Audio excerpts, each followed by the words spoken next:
Hi friends, ಎಲ್ಲರಿಗೂ ನಮಸ್ಕಾರ. Friends ನೋಡಿ, ಮಲ್ಲಿಗೆ ಗಿಡದಲ್ಲಿ ಯಾವ ರೀತಿಯಾಗಿ ಹೂಗಳು ಬಿಟ್ಟಿದೆ ಅಂತ. ಇವತ್ತು ತುಂಬ ಚೆನ್ನಾಗಿ ಹೂ ಬಿಟ್ಟಿದ್ದಾವೆ.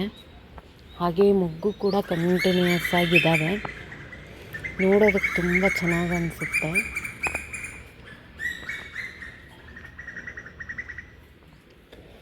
ಸ್ಮೆಲ್ ಮಾತ್ರ ತುಂಬ ಚೆನ್ನಾಗಿದೆ. ಹಾಗೆ ಆ್ಯಸ್ ಯೂಶ್ವಲ್ ನಿಂಬೆ ಗಿಡದಲ್ಲಿ ತುಂಬ ಚೆನ್ನಾಗಿ ನಿಂಬೆ ಹಣ್ಣು ಶುರುವಾಗಿದೆ ಈಗ ನೋಡಿ.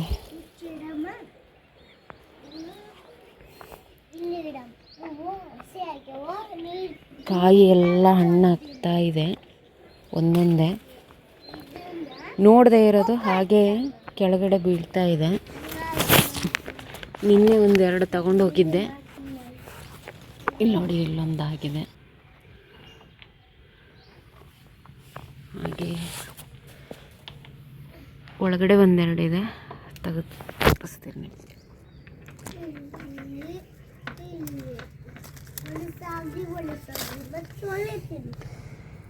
ನೋಡಿ, ಇದೇ ಕಿತ್ತು ಬಂತು. ಸರಿ ನೋಡಿ, ಇದರಲ್ಲಿ ಮುಳ್ಳುಗಳು ಜಾಸ್ತಿ. ನನ್ನ ಮಗಳು ಹೂ ಹರ್ಕೊಂಡು ಬರ್ತಾ ಇದ್ದಾಳೆ ನೋಡಿ. ಓಕೆ, ಜ್ಯೂಸ್ ಮಾಡಿ ಕೊಡ್ತೇನೆ. ಅಲ್ಲಿಡು, ಎಲ್ಲದ್ರ ಜೊತೆಗೆ ಮಾಡಿಕೊಡ್ತೇನೆ ನೋಡಿ. ಹಣ್ಣಾಗಿರುವಂಥದ್ದು ಒಂದೊಂದೇ ಸಿಗ್ತಾ ಇದೆ. ಇನ್ನು ಇದೊಂದಾಗುತ್ತೆ ನಾಳೆ ಅಥವಾ ನಾಡಿದ್ದು. ಹಾಗೆ ಇಲ್ಲೆರಡು ಹಾಗಲಕಾಯಿ ಕೂಡ ರೆಡಿ ಆಗ್ತಾ ಇದೆ ನೋಡಿ. ಇದೊಂದು ಯಾಕೋ ಈ ರೀತಿ ಸುತ್ತಕೊಂಡಿದೆ. ಈ ಕರಿಬೇವು ಗಿಡ ಕೂಡ ಅಷ್ಟೇ, ತುಂಬ ಚೆನ್ನಾಗಿ ಗ್ರೋ ಆಗ್ತಾ ಇದೆ. ಆದರೆ ಏನಂದರೆ ಈ ರೀತಿ ಹೂ ಬರ್ತಾ ಇದೆ. ಅದನ್ನು ನಾವು ಆವಾಗಲೇ ತಕ್ಕೊಂಬಿಡಬೇಕು. ಹೂ ಬಂದರೆ ಅದರದ್ದು ಎನರ್ಜಿ ಎಲ್ಲ ವೇಸ್ಟ್ ಆಗಿಬಿಡುತ್ತೆ. ಅದಕ್ಕೋಸ್ಕರ ಹೂ ಆಗೋಕ್ಕೆ ಬಿಡಬಾರ್ದು. ನೀವು ಪಿಂಚಿಂಗ್ ಮಾಡಿದ್ರೆ ಚೆನ್ನಾಗಿ ಬೆಳೆಯುತ್ತೆ ಗಿಡ. ಹಾಗೆ ಇದರಲ್ಲೊಂದು ಅಲಸಂದೆ ಆಗಿದೆ, ಇನ್ನೂ ಕೂಡ ತೆಗಿತೀನಿ ನೋಡಿ. ಇದು ಬುಷಿ ಅಲಸಂದೆ. ಇದು ಅಲಸಂದೆ ಬಳ್ಳಿ ತುಂಬ ಬೆಳೆಯಲ್ಲ, ಎತ್ತರಕ್ಕೆ ಬಳ್ಳಿ ಹಬ್ಸೋ ಥರ ಬೆಳೆಯಲ್ಲ ಅದು. ಇದನ್ನ ಮೊನ್ನೆ ಒಂದು 4 ತೆಗ್ದಿದ್ದೆ ನೋಡಿ. ಇದು ಕೂಡ ಎಷ್ಟು ಚೆನ್ನಾಗಿ ಗ್ರೋ ಆಗ್ತಾ ಇದೆ ಅಂತ, ಮಂಗರವಳ್ಳಿ. ಹಾಗೆ ನೋಡಿ, ಇದರಲ್ಲಿ ಹೂ ಬಿಟ್ಟಿದೆ. ಇದೇ ಕಲರೇ, ಒಂದೇ ಕಲರು 4 ಗಿಡ ಕೊಟ್ಟು ಕಳಿಸಿದ್ದಾರೆ ಅವರು. ನಾನು ಮೀಶೋಯಿಂದ ತರಿಸಿರುವಂಥ ಗಿಡ ಚೆನ್ನಾಗಿ ಬರುತ್ತೆ, ಬಟ್ ನಾವು ಅಂದ್ಕೊಂಡಿರುವಂತಹ ಕಲರ್ ಬರೋದಿಲ್ಲ ಇದರಲ್ಲಿ.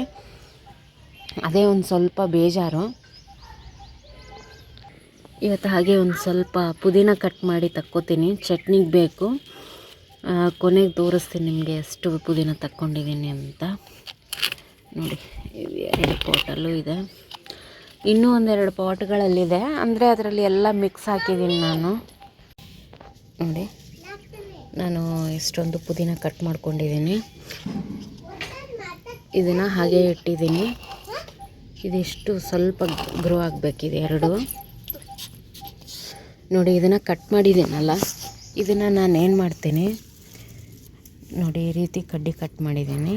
ಈ ರೀತಿ ಬ್ರೌನಲ್ಲಿ ಇರುವಂಥದ್ದು ಏನಿರುತ್ತಲ್ಲ, ಇದರಿಂದ ಕಟಿಂಗ್ ಮತ್ತೆ ಗ್ರೋ ಆಗುತ್ತೆ. ಅದಕ್ಕೆ ಏನು ಮಾಡಬೇಕು, ಇದನ್ನು ಈ ರೀತಿಯಾಗಿ ಕಟ್ ಮಾಡಿ ತಕ್ಕೋಬೇಕು. ತಕ್ಕೊಂಡು ಇದನ್ನು ಮಣ್ಣಲ್ಲಿ ಈ ರೀತಿಯಾಗಿ ಇಡಬೇಕು. ಇಟ್ಟರೆ ಮತ್ತೆ ನಿಮಗೆ ಗಿಡ ಸಿಗುತ್ತೆ. ಕಟ್ಟಿಂಗಿಂದ ನೀವು ಗ್ರೋ ಮಾಡ್ದಂಗೆ ಆಗುತ್ತೆ. ಇಲ್ಲಿ ನೋಡಿ, ಈ ರೀತಿಯಾಗಿ ಇರುತ್ತಲ್ಲ, ಈ ಬ್ರೌನ್ ಕಡ್ಡಿನ ಮತ್ತೆ ನೀವು ನೆಲದಲ್ಲಿ ಹಾಕಿದ್ರೆ ತುಂಬ ಚೆನ್ನಾಗಿ ಗ್ರೋ ಆಗುತ್ತೆ ಫ್ರೆಂಡ್ಸ್ ಇದು. ಹಂಗಾಗಿ ನೀವು ಇದನ್ನು ಈ ರೀತಿಯಾಗಿ ಗ್ರೋ ಮಾಡ್ಕೋಬೋದು. ಒಂದಕ್ಕೆ 4 ಪಾಟ್ಗಳನ್ನು ನೀವು ರೆಡಿ ಮಾಡ್ಕೋಬೋದು. ಈ ರೀತಿ ಕಟ್ ಮಾಡಿದಾಗೆಲ್ಲ ಈ ರೀತಿ ಬ್ರೌನ್ ಕಲರ್ ಕಡ್ಡಿ ಸಿಗುತ್ತೆ, ಅದನ್ನು ನೀವು ತಕ್ಕೊಳ್ಳಿ. ನೀವು ಬೆಳೆಸಿಲ್ಲ ಅಂದರೆ ನೀವು ಹೊರಗಡೆಯಿಂದ ಮಾರ್ಕೆಟಿಂದ ತಂದಿರ್ತೀರಲ್ಲ, ಆವಾಗೂ ಕೂಡ ನೀವು ಈ ಒಂದು ಪುದೀನ ಕಡ್ಡಿನಲ್ಲಿ ಈ ರೀತಿಯಾಗಿ ರೆಡ್ ಕಲರಿಂದ ಇರುತ್ತೆ. ಅದನ್ನು ನೀವು ಮಣ್ಣಲ್ಲಿ ಹಾಕಿದ್ರೆ ಬೇಗ ಕಟಿಂಗ್ ಬರುತ್ತೆ, ಚೆನ್ನಾಗಿ ಬರುತ್ತೆ.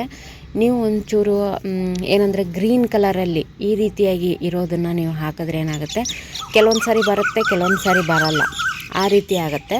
ಅದಕ್ಕೋಸ್ಕರ ನೀವು ಆದಷ್ಟು ಈ ಥರ ಇರುವಂತಹ ಕಡ್ಡಿನ ನೀವು ಹಾಕಿ ಕಟಿಂಗ್ ಮಾತ್ರ 100% ಬಂದೇ ಬರುತ್ತೆ. ನಾನೀಗ ಇದು ಎಲೆಗಳನ್ನೆಲ್ಲ ತಕ್ಕೊಂಡು ಇದನ್ನು ಮತ್ತೆ ಯಾವುದಾದ್ರೂ ಪಾಟಲ್ಲಿ ಜಾಗ ಖಾಲಿ ಇದ್ದರೆ ಅದಕ್ಕೇ ಇದನ್ನು ಹಾಕ್ತೀನಿ ನಾನು. ನೋಡಿ, ಇವತ್ತಿನ ಒಂದು ಹಾರ್ವೆಸ್ಟ್ ಇದು. ಇಷ್ಟೊಂದು ಪುದೀನ, ನಿಂಬೆಹಣ್ಣು, ರೋಸ್ಮೇರಿ ಕೂಡ ತಗೊಂಡಿದ್ದೀನಿ ನಾನು. ನನ್ನ ಮಗಳು ಇದೊಂದು ಜ್ಯೂಸ್ಗೋಸ್ಕರ ತಗೊಂಡಿದ್ದಾಳೆ. ಇವತ್ತು ವಾತಾವರಣ ಕೂಡ ಅಷ್ಟೇ ತುಂಬಾ ಮೋಡ ಇದೆ. ನಿನ್ನೆ ರಾತ್ರಿ 1-2 ಹನಿ ಬಿದ್ದಂಗಾಯಿತು. ಹಾಗಾಗಿ ಇವತ್ತು ಜಾಸ್ತಿ ಬಿಸಿಲು ಬೀಳಲ್ಲ ಅಂತ ಅನಿಸುತ್ತೆ. ನೋಡಬೇಕು. ಬೇರೆ ಕಡೆ ಎಲ್ಲ ಮಳೆ ಆಗಿದೆ, ನಮ್ಮೂರಲ್ಲಿ ಮಳೆ ಆಗಿಲ್ಲ ಇನ್ನೂ. ನಾನು ಈ ಸೊಪ್ಪನ್ನ ಬಿಡಿಸ್ಕೊಂಡು ಈ ಕಡ್ಡಿನ ಬೇರೆ ಪಾಟ್ಗಳಲ್ಲಿ ಶಿಫ್ಟ್ ಮಾಡಿಕೊಂಡು ಕೆಳಗಡೆ ಹೋಗ್ತೀನಿ.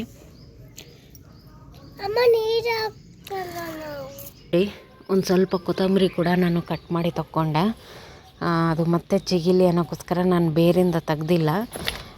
ಸ್ಮೆಲ್ ಮಾತ್ರ ತುಂಬ ಚೆನ್ನಾಗಿದೆ. ಈ ಹಿಂದೆ ಕೂಡ ನಾನು 1-2-3 ಸಾರಿ ತಗೊಂಡಿದ್ದೀನಿ, ಬಟ್ ವಿಡಿಯೋ ಮಾಡೋಕ್ಕಾಗಿರಲಿಲ್ಲ. ಇದು ಜವಾರಿ ಕೊತ್ತಂಬರಿ, ಇದು ತುಂಬ ಚೆನ್ನಾಗಿ ಸ್ಮೆಲ್ ಇದೆ. ಪುದೀನ ಚಟ್ನಿ ಜೊತೆಗೆ ಹಾಕಿದ್ರೆ ತುಂಬಾ ರುಚಿಯಾಗಿರುತ್ತೆ.